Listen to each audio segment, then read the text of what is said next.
Meus caros amigos e amigas, muito boa noite para você. Estamos aí para mais uma aula da nossa Escola da Fé. Qual é o assunto que nós vamos conversar hoje?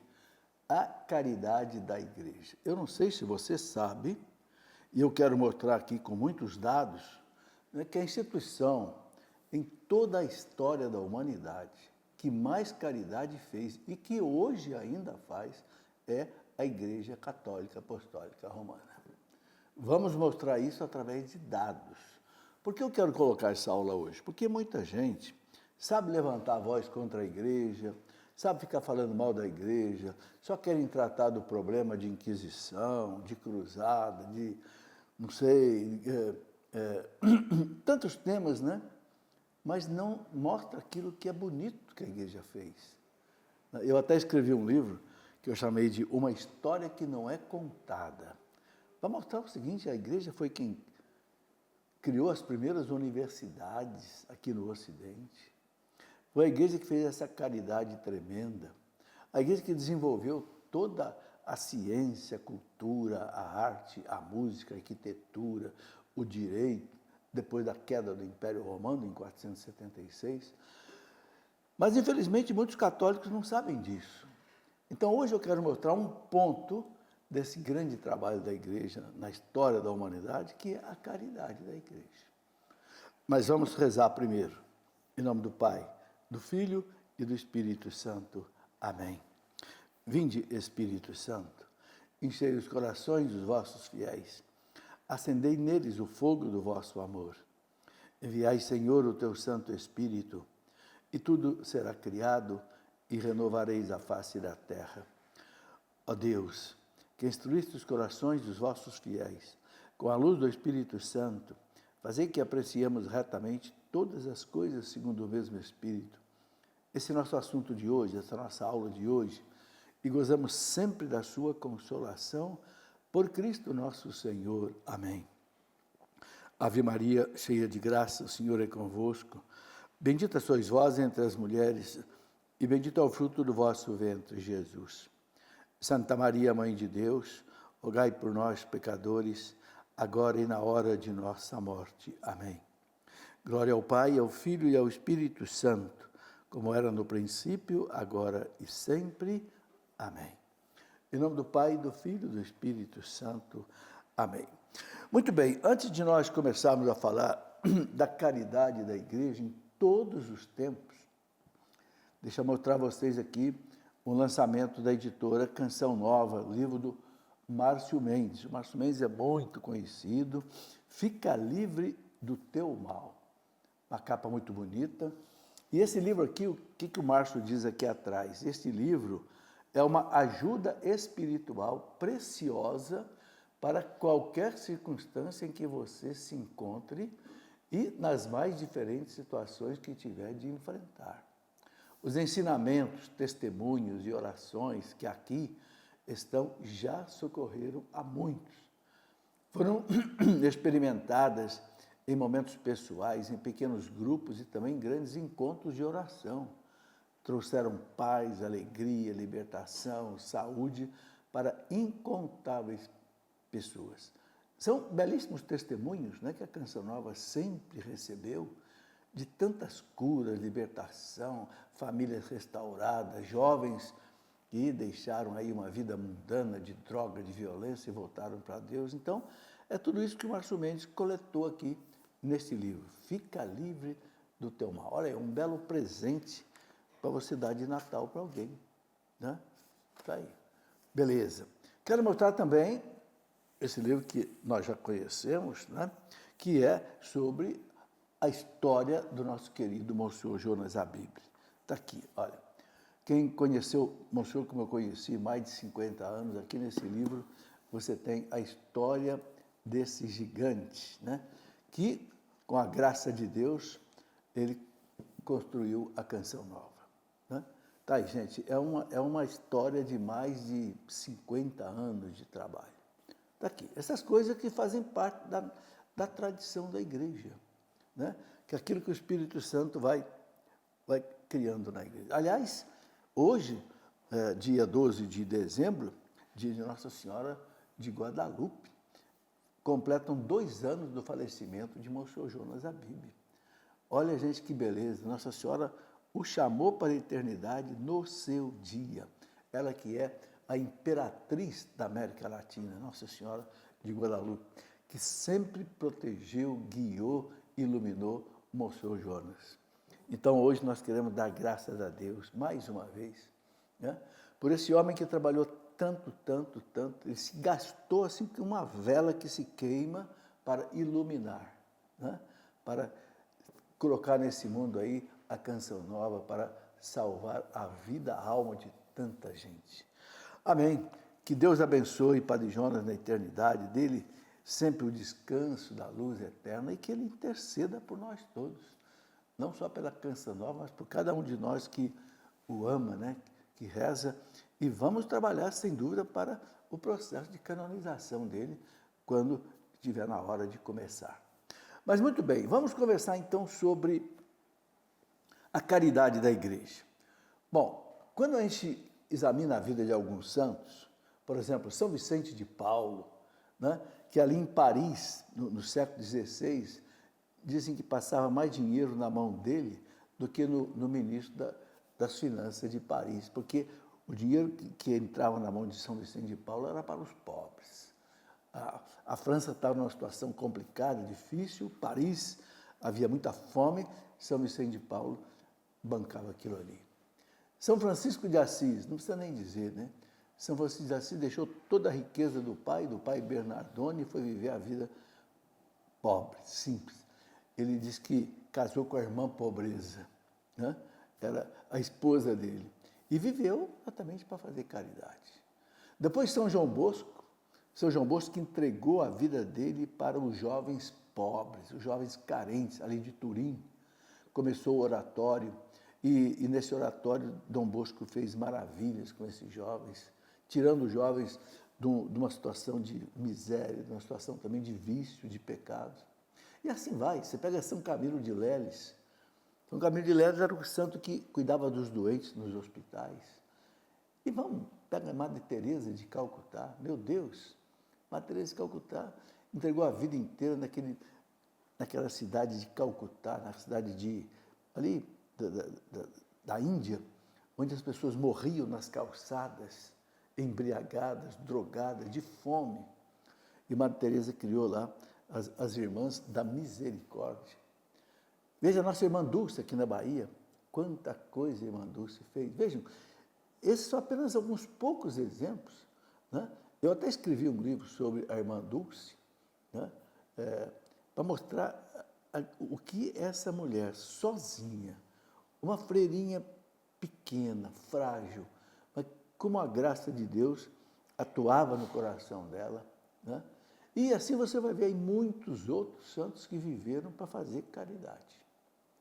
Quem fundou as santas casas de misericórdia no mundo inteiro? A igreja, as irmãs de todas as ordens salesianas e todas as irmãs, né?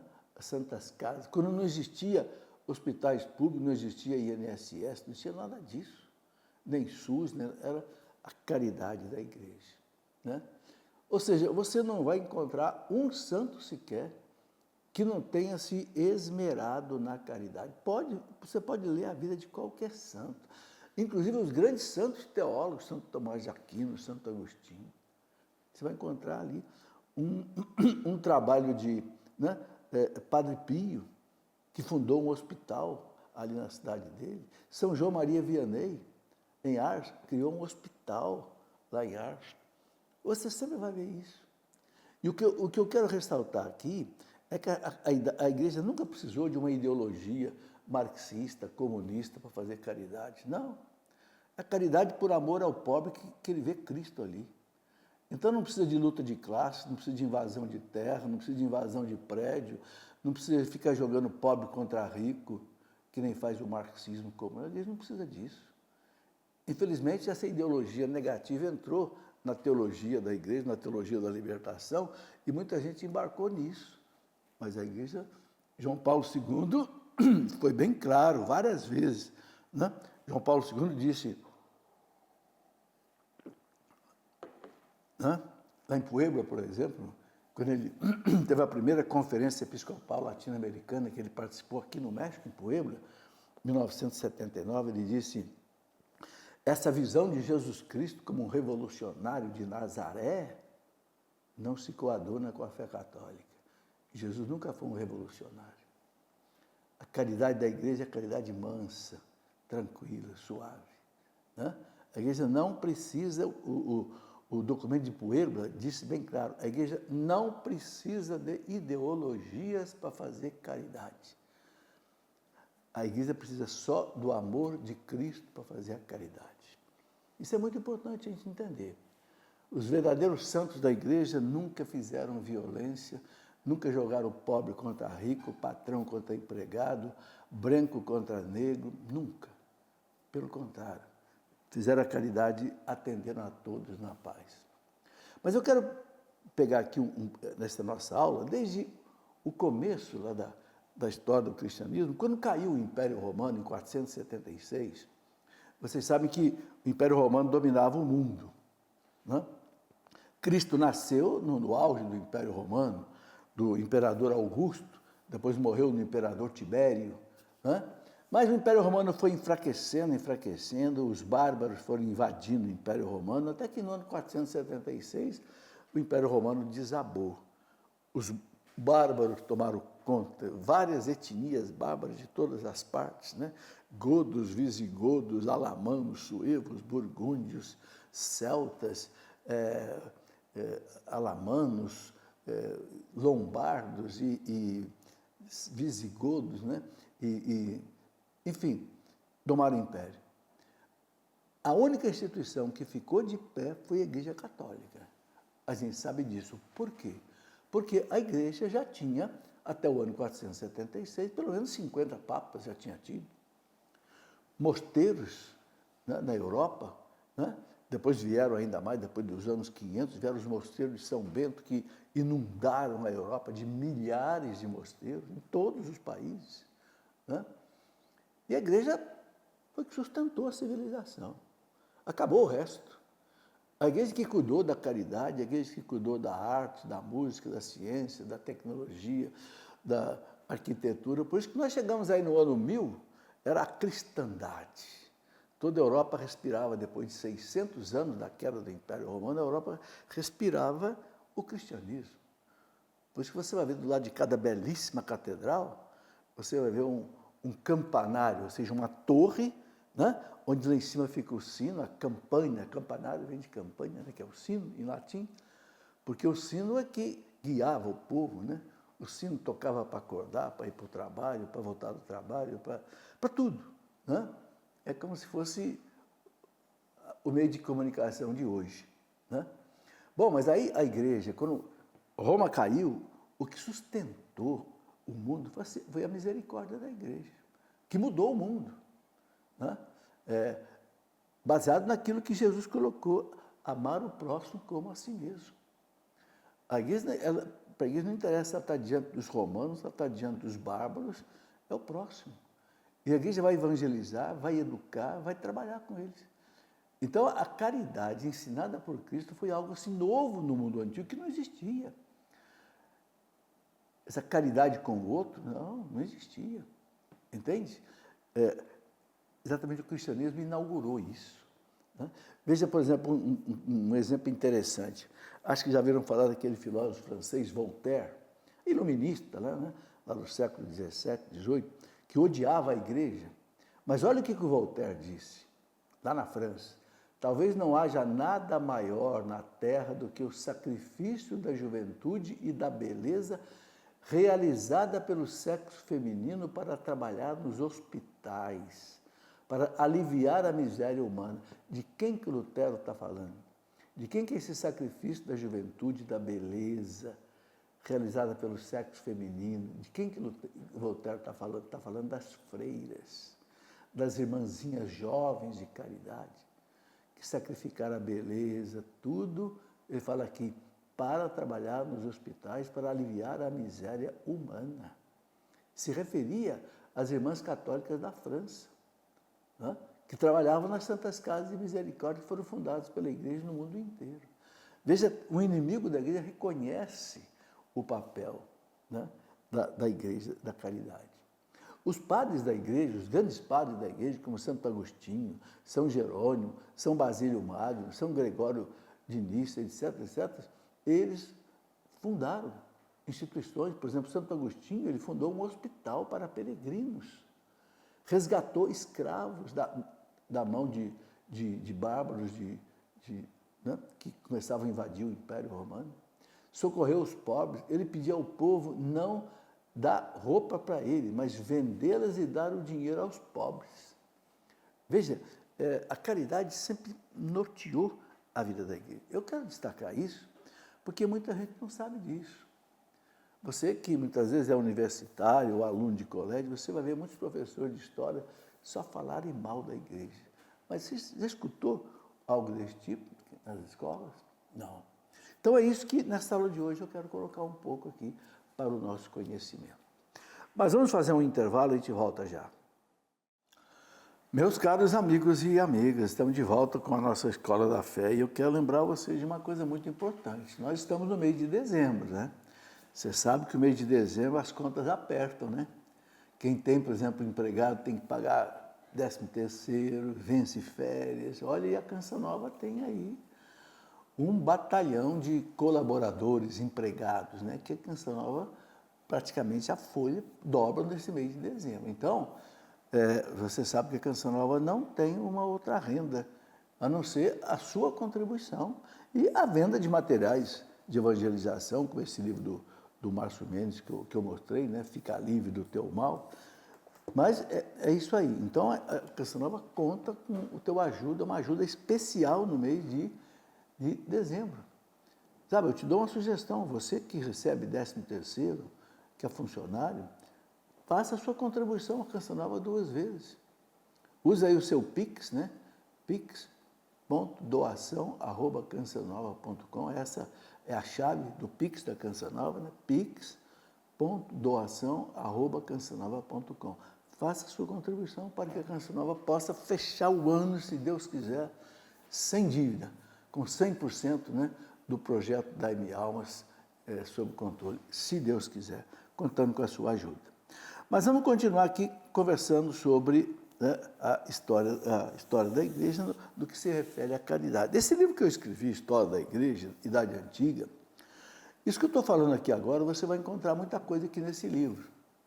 A caridade que a igreja fez durante essa história. Depois também tem o volume 2, que é sobre a Idade Média, e o volume 3, que é a Idade Moderna, que vai aparecer a caridade em todos os 2000 anos de vida da igreja. Bom, eu falava que os grandes padres da igreja, né, sempre fizeram muita caridade, inclusive os grandes teólogos. Por exemplo, um deles que eu quero citar aqui, São João Crisóstomo, que foi mártir no ano 407, foi patriarca de Constantinopla, né? Ele fundou ali em Constantinopla uma série de hospitais. Olha que bonito. São Cipriano de Cartago, né, que também foi mártir, Santo Efrem, eles organizaram grandes trabalhos nos tempos das pragas, de epidemias, de fome. Sempre os santos atuaram muito, principalmente nas épocas de crise. Aliás, alguns até morriam contaminados pelas doenças, porque faziam um serviço que os outros não queriam fazer. Cuidar daquele que é leproso, cuidar daquele que está com uma infecção endêmica que passa para todo mundo. É o amor de Cristo, né, que manda amar o próximo como assim. É isso que mudou o rosto do mundo, né, que mudou essa nossa civilização ocidental. Muitos e muitos santos e católicos, eles perderam as suas vidas socorrendo os doentes. Durante, por exemplo, a peste que atingiu a cidade de Cartago e Alexandria, lá no norte do Egito, né, no século III, ano 200 e pouco, os cristãos eles ganharam respeito e admiração pela coragem, pela bravura com que eles atendiam os moribundos, enterravam os mortos, enquanto os pagãos abandonavam até mesmo os amigos, a sua terrível sorte. Estou falando do século III, ano 200 e pouco. Veja, a igreja sempre se destacou nisso, né? E os pagãos, corriam do problema. São Cipriano de Cartago, que eu citei aqui, que foi mártir no ano 258, era bispo da grande cidade de Cartago, né, ali no norte da África, ele repreendeu a população pagã por não ter socorrido as vítimas de uma praga, né, perigosa que aconteceu ali, preferindo, inclusive, passar pelos saques. Você sabe que muitas vezes acontecem essas coisas, tem gente, ao invés de ajudar, ainda fica saqueando ainda, né? Então, ele convocou os cristãos, São Cipriano, estou falando do ano 200 e pouco, gente, no auge da perseguição romana. O cristianismo não estava ainda liberto da perseguição, não. São Cipriano, né, ele convocou os cristãos para uma ação chamando a socorrer os doentes, enterrar os mortos, e convocava todo mundo que era seu discípulo, até mesmo os que os perseguiam, né, por serem cristãos, e lembrava daí aquelas palavras de Cristo: se nós fazemos o bem somente aos que nos fazem o bem, o que nós fazemos mais do que os publicanos e os pecadores? Né? Se a gente só faz o bem para aqueles que são nossos amigos, que diferença nós temos dos pecadores, dos publicanos? Então, é o Evangelho que realmente que moldou a caridade cristã. Né? Cipriano dizia: se nós somos filhos de Deus, que faz o sol brilhar sobre os bons e sobre os maus, e manda a chuva sobre os justos e sobre os injustos, vamos provar isso pelos nossos atos, abençoando os que nos amaldiçoam e fazendo bem aos que nos perseguem. A esses que estão morrendo aí, que são pagãos, vamos tratar deles também. Então, não tenha dúvida, gente, que a Igreja Católica foi a pioneira em criar os hospitais no mundo, com médicos, enfermeiros, com remédios e demais procedimentos.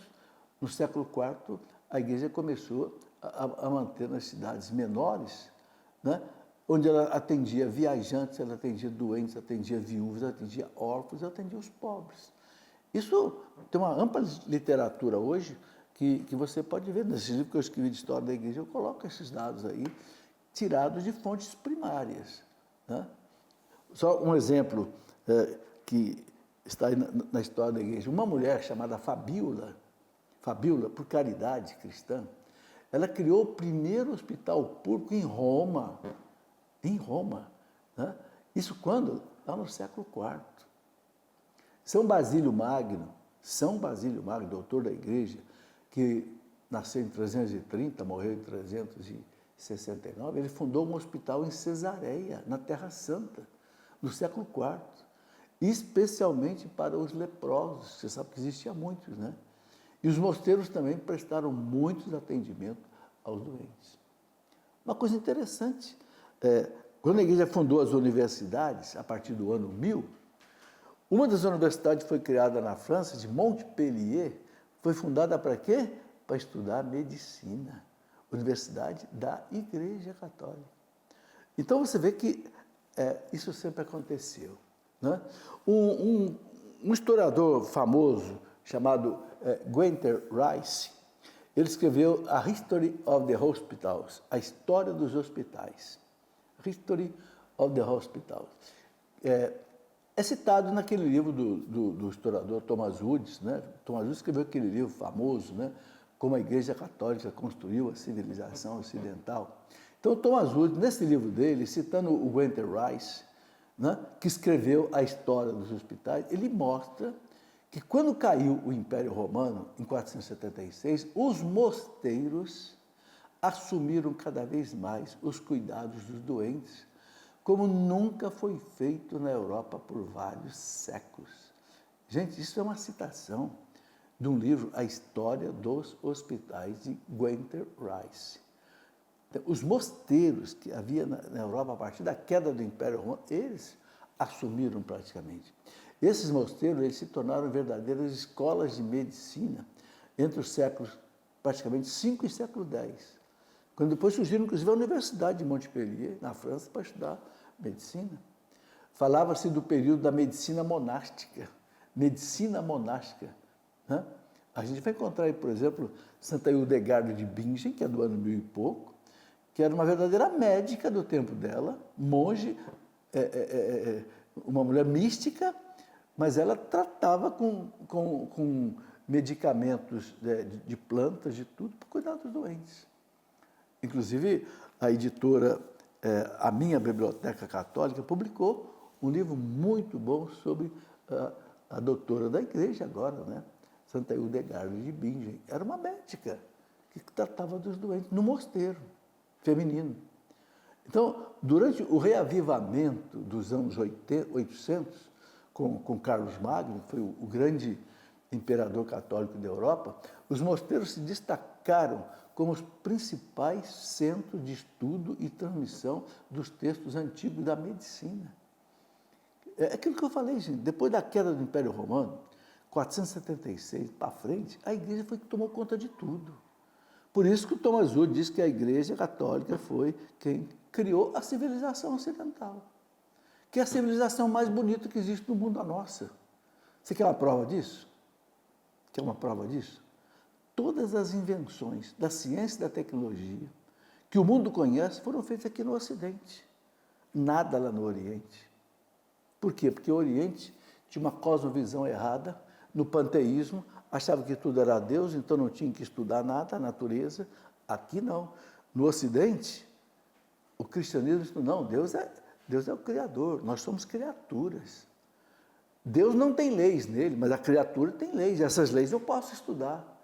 Por que no Oriente eles não estudavam? Achavam que tudo era Deus, é o panteísmo. Então não tem leis em ninguém, então não pode estudar. Resultado, diz um historiador americano, Stanley Jack, que é doutor em História da Ciência, ele fala que a ciência nasceu morta no Oriente, por causa de uma visão religiosa errada. No Ocidente, não. Veja, aqui foi descoberto tudo. O motor elétrico, o motor a gasolina, o trem, o automóvel, o avião, a internet, tudo foi feito aqui. Você não encontra uma descoberta científica importante no Oriente. Tudo foi feito aqui. Por quê? Porque a igreja aqui no Ocidente ensinou para o homem do Ocidente que Deus é simples. Simples quer dizer o quê? Em Deus não existe leis, mas que em nós, criaturas, existem leis. Nós temos leis da biologia, da fisiologia, da química que atuam em nós. Nós não podemos estudar essas leis e fazer aplicações.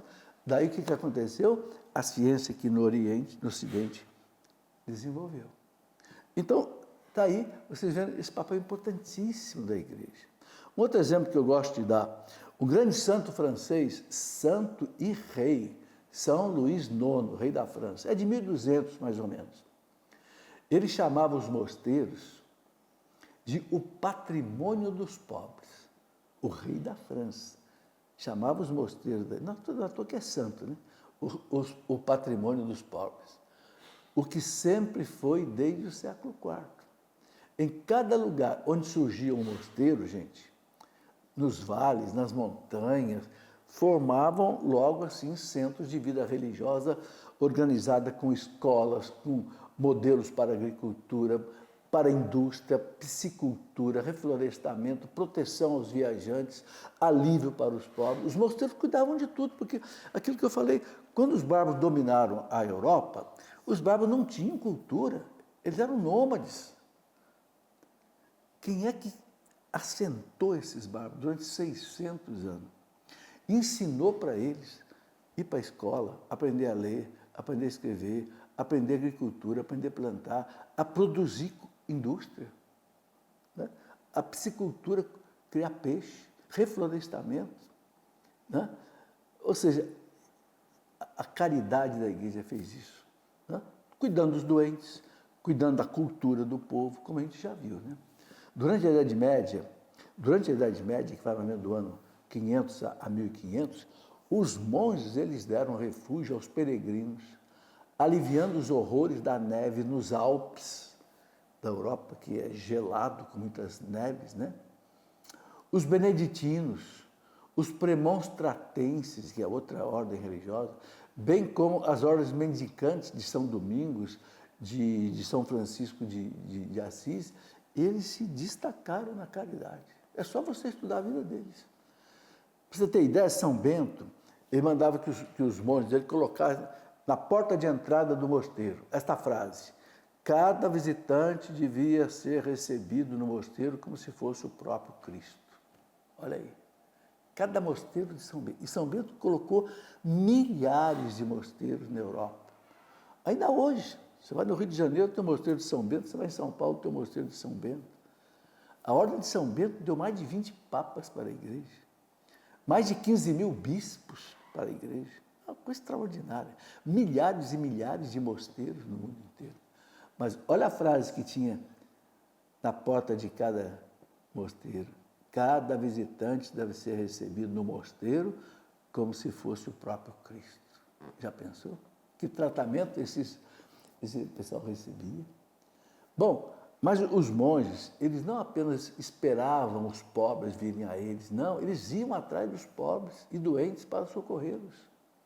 Por exemplo, os cavaleiros de São João, chamados hospitaleiros, né, que deixaram na Europa a sua marca na história dos hospitais, desde o ano 1000, mais ou menos, eles ajudaram os pobres, os peregrinos, que iam, por exemplo, à Terra Santa. Eles acolhiam os peregrinos, tanto lá na Terra Santa, como na caminhada, que era muito comum. Né?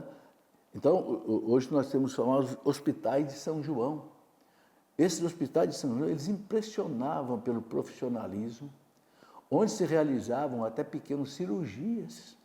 E os doentes recebiam visitas 2 vezes ao dia dos médicos, tinham banhos e 2 refeições principais. Além de ter roupa limpa, roupa branca, esses hospitais foram modelos para a Europa, os famosos hospitais de São João, na Idade Média. Então, a igreja nunca descuidou da caridade. Né?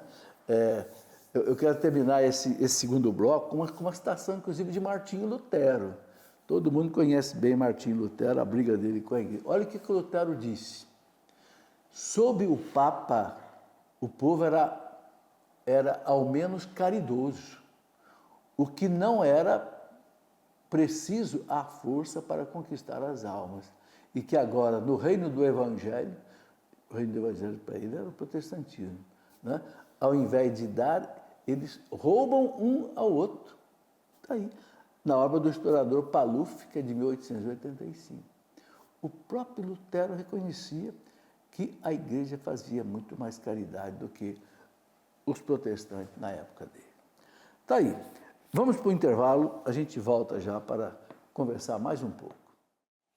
Meus amigos, estamos conversando hoje sobre a caridade da igreja no mundo, não é?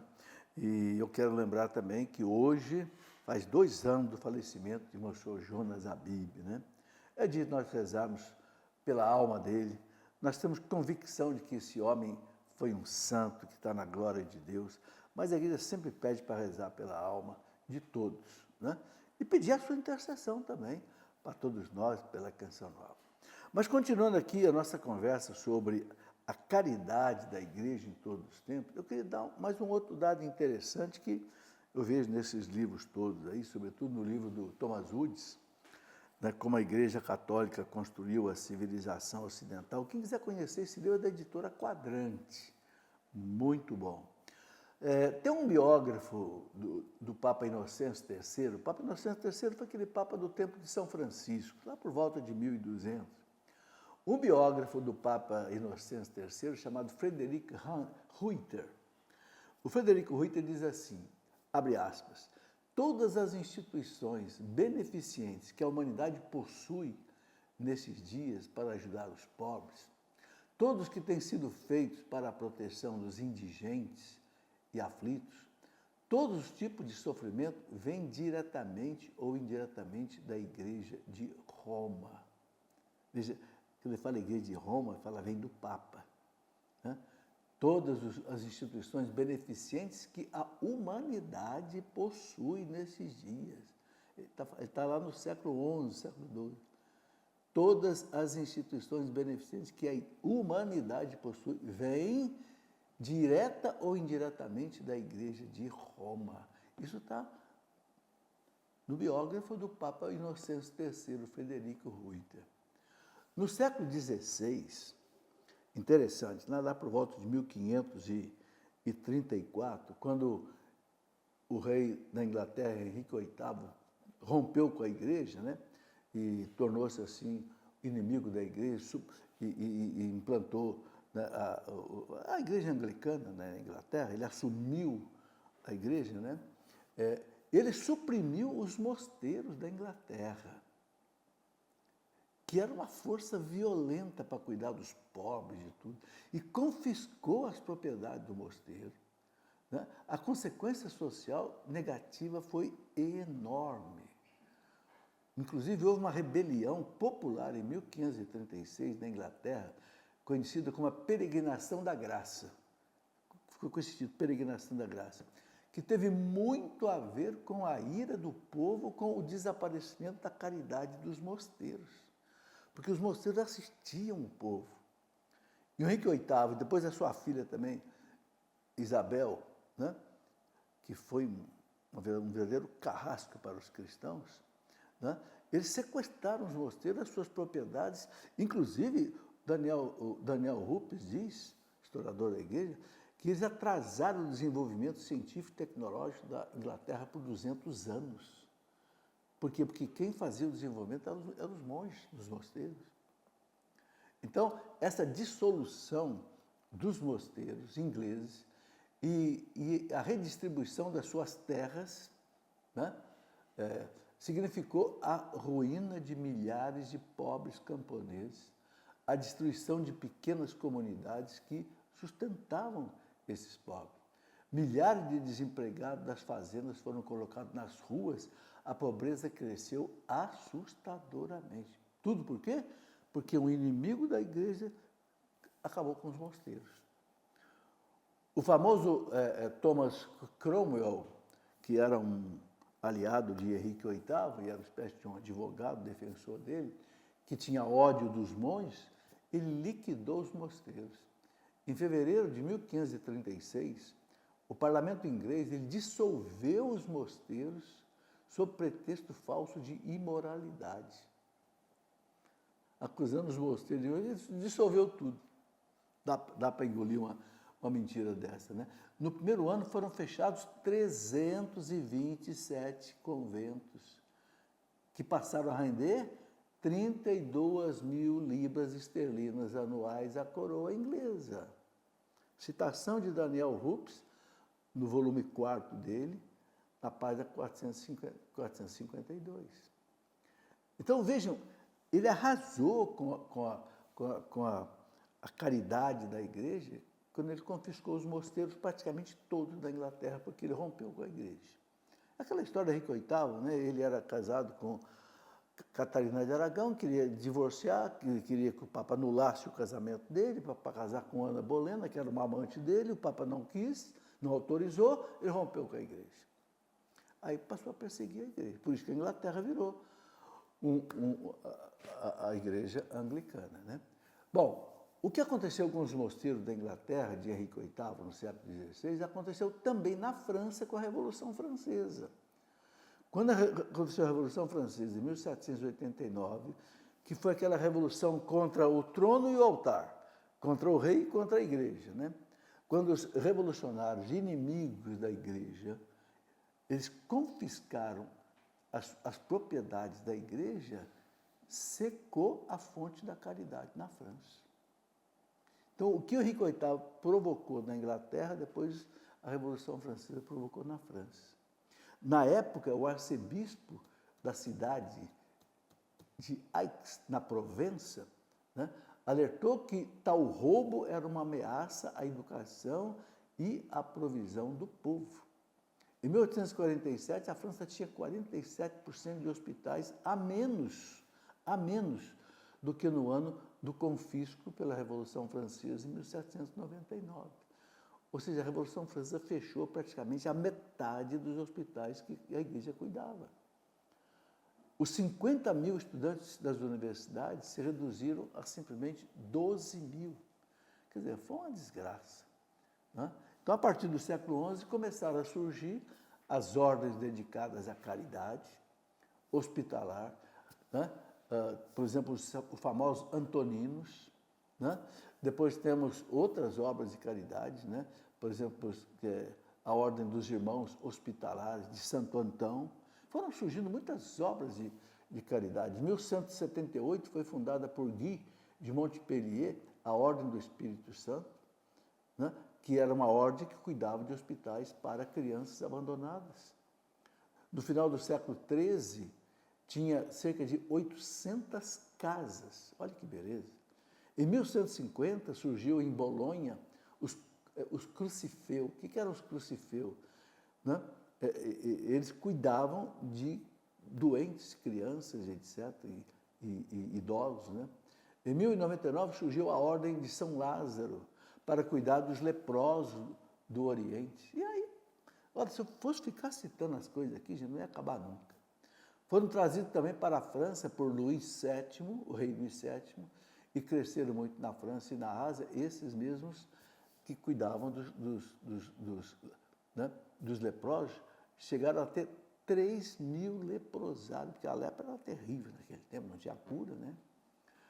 Então, o Papa Inocêncio IV, que morreu em 1254, Inocêncio IV, ele transformou em Cavaleiros de São Lázaro esta ordem que cuidava exatamente dos leprosos.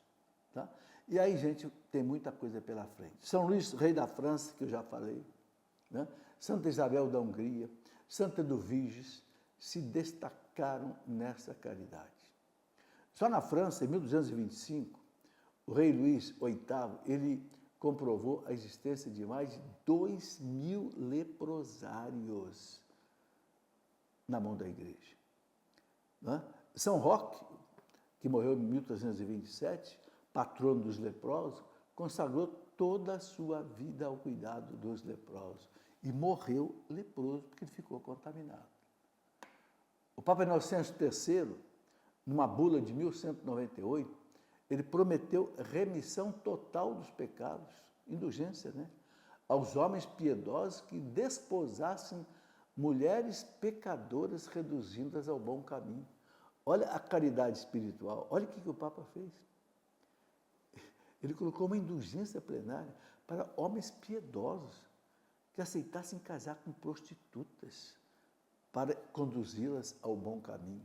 Veja quanta coisa interessante a gente vê na história da igreja, né? E muitas outras coisas a gente vê desse jeito também, né? Bom, essa caridade da igreja, a gente se espalhou muito, mas eu queria mostrar também um pouco da caridade da igreja hoje. Por exemplo, no Brasil, até 1950, quando não existia nenhuma política de saúde pública, eram as casas de caridade da igreja que cuidavam das pessoas que não tinham condições de pagar um hospital. Isso até recentemente, 1950.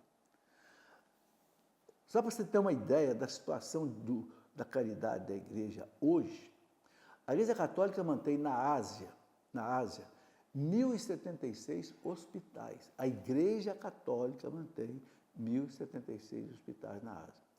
3.400 dispensários. Dispensário cuida de doentes também. 330 leprosários, ainda hoje. 1.685 asilos. 3.900 orfanatos. 2.960 jardins de infância para cuidar de crianças. Isso na Ásia. De onde é que eu tirei esses dados? Dos dados do Anuário Pontifício da Igreja. A Igreja todo ano publica o Anuário Pontifício, que é dessa grossura aqui, e tem esses dados. Na África, hoje, no nosso século, a Igreja mantém 964 hospitais, 5.000 dispensários para atender doentes, 260 leprosários, 650 asilos, 800 orfanatos, 2.000 jardins de infância. Hoje, gente, se a Igreja Católica saísse da África hoje, 60% das escolas e hospitais seriam fechados na África. Esse dado eu não estou tirando da minha cabeça, não, gente. São dados publicados. Se a Igreja hoje, católica, saísse da África, com todas as instituições que ela mantém lá, 60% das escolas e hospitais seriam fechados. Bom, vamos ver aqui na América agora. Já falei da Ásia, vamos ver da América. Aqui na América nós temos 1.900 hospitais da igreja, 5.400 dispensários, 50 leprosários, 3.700 asilos, 2.500 orfanatos, 4.200 jardins de infância. Na Oceania, 170 hospitais, 180 dispensários, 1 leprosário, 360 asilos de idosos, 60 orfanatos e 900 jardins de infância de crianças. Veja o trabalho que a igreja ainda hoje mantém. E na Europa? 1.230 hospitais, 2.450 dispensários, 4 leprosários, 7.970 asilos. Na Europa tem muito velho, né? 2.370 jardins da infância. Gente, eu deixo aqui uma pergunta. Será que existe qualquer empresa ou qualquer instituição que fez e faz tanto pelo mundo como a igreja? Estou dando dados aqui. 117 mil centros da Igreja Católica servem doentes de asilo em todo o mundo. Certo?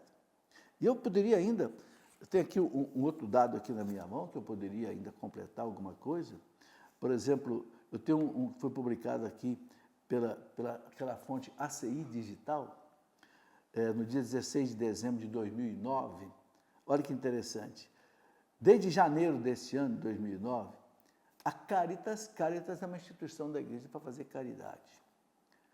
A Caritas de Jerusalém ajuda a 10 mil famílias na faixa de Gaza.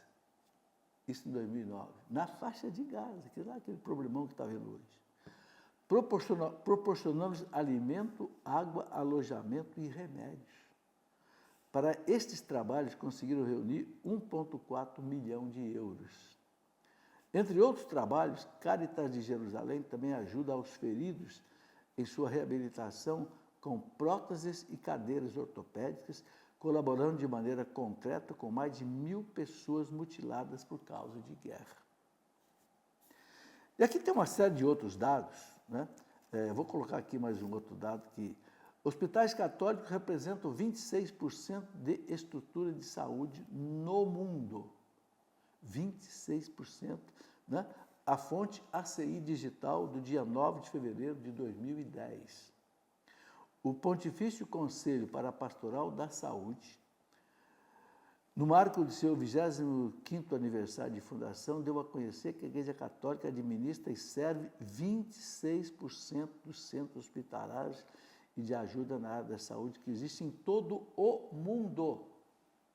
Em todo o mundo, 26% de hospitais são mantidos pela Igreja. Conforme assinala a nota de imprensa, a Igreja tem 117 mil centros de saúde, incluindo hospitais, clínicas e casas de alojamento para órfãos, assim como 18 mil dispensários e 512 centros para atendimento de pessoas com lepra. Tá aí, gente, olha, eu ainda teria aqui, olha, 2 páginas de notícia para colocar sobre isso. Eu vou parar por aqui porque o nosso tempo já está esgotado. Mas aí você tira a sua conclusão. Será que existe alguma instituição na história da humanidade que fez e que faz hoje mais caridade do que a Igreja Católica? Então, meus amigos, antes de bater na igreja, vamos apresentar as coisas boas que ela faz primeiro? É o que manda a caridade. Um grande abraço, que Deus os abençoe. Peça a algum sacerdote ou diácono que estiver conosco que nos dê aí a sua bênção. Em nome do Pai, e do Filho e do Espírito Santo. Amém.